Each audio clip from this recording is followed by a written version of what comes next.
For more, I'm joined by former DHS Senior Advisor Charles Marino and former Acting ICE Director and former Federal Prosecutor Jonathan Fahey. Gentlemen, welcome. Thank you. Thanks, Mike. Utah's governor talked about some of the inscriptions on the bullets. Let's play that, and I'll get you to react. Inscriptions on a fired casing read, "Notices bulges, capital OWO, what's this, question mark." A second unfired casing read, "Oh Bella Chow, Bella Chow, Bella Chow, Chow, Chow." What do you make of that, Charles?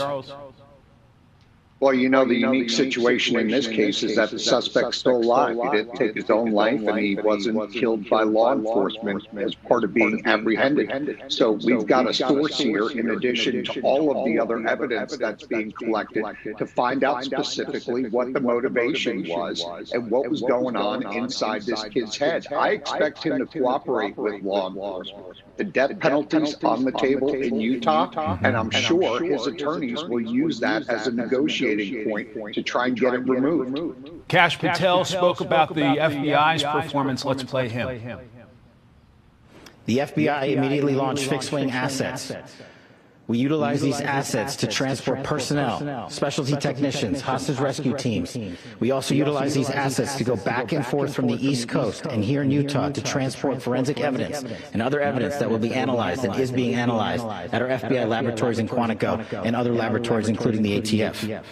Jonathan, how do you assess the federal response? And Kash Patel has taken some heat about his performance personally. What about all that? I think it's been quite good, and it's easy. All of these situations are these rapidly evolving situations. So, you know, sometimes mistakes are made and they're amplified, but it seems like they gave more than enough federal resources to help catch him and also help analyze the crime scene.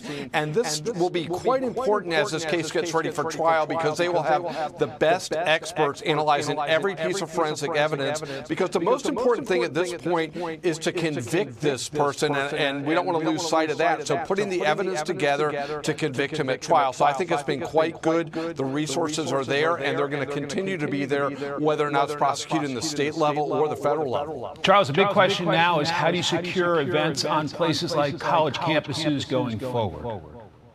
Yeah, the security planning has to match the threat level, and that threat level has to be assessed in realistic terms. We cannot prepare from a security standpoint based on how we think the world should be. We actually have to prepare for it as the world is. That's an unfortunate statement, but that's the reality. The resources that were at that venue in Utah were not sufficient. The risks were not mitigated, and we see the unfortunate results. Jonathan, what are your thoughts about security changes going forward? Yeah, I think there need to be more serious security at all of these events.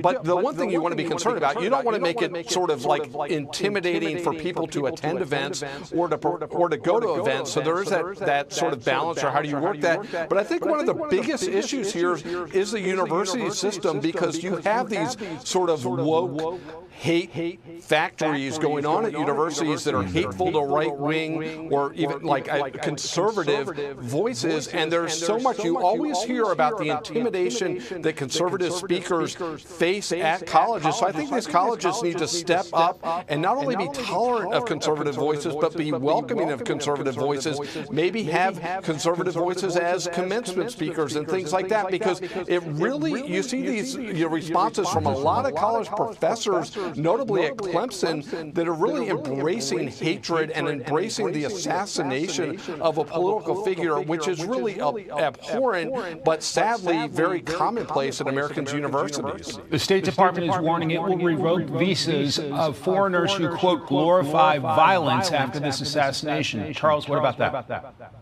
Well, it's bad enough we're seeing some of that behavior from U.S. citizens. What we don't have to tolerate as a country are those that want to come here or are already here as a guest on a visa, or those that are in the country illegally. fanning those flames, celebrating and promoting violence. It's destabilizing for the country, and it's why the State Department needs to further implement social media monitoring as part of the vetting process.